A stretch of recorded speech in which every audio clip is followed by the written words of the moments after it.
The joke started innocently enough.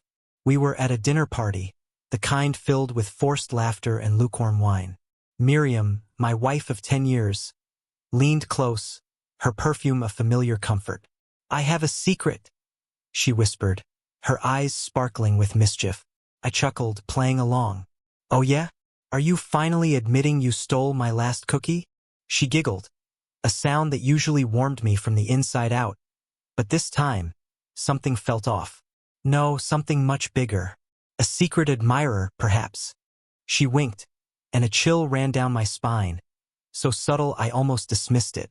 Over the next few weeks, the secret jokes continued, little comments here and there, a playful evasion when I asked about her day, a new password on her phone, always turned screen down, late nights at the office, a place she rarely worked past 6 before. The chill intensified, solidifying into a cold knot in my stomach. I told myself I was being paranoid. Miriam was beautiful, vivacious, and the center of every room she walked into. But why would she joke about something like this if there wasn't a kernel of truth to it?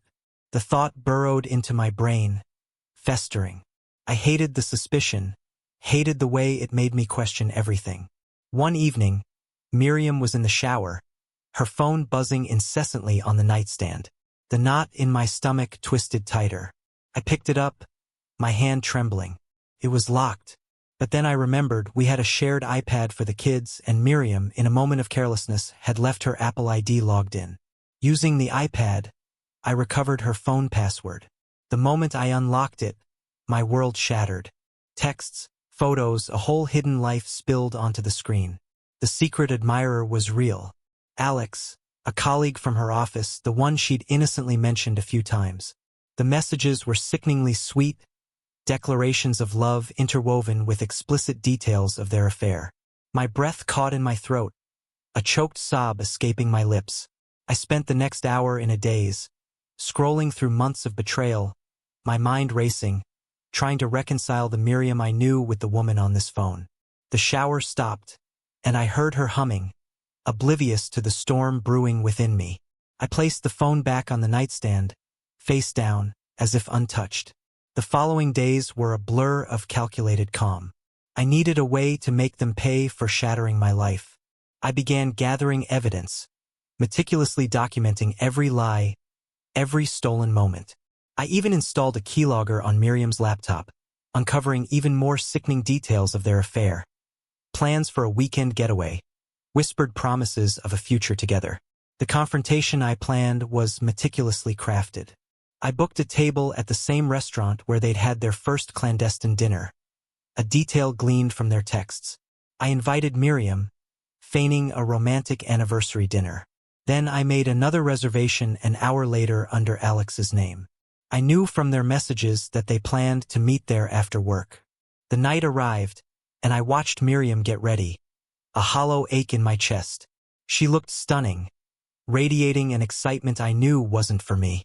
At the restaurant, I played the part of the loving husband, even managing a weak smile as she gushed about her busy day. An hour later, Alex arrived.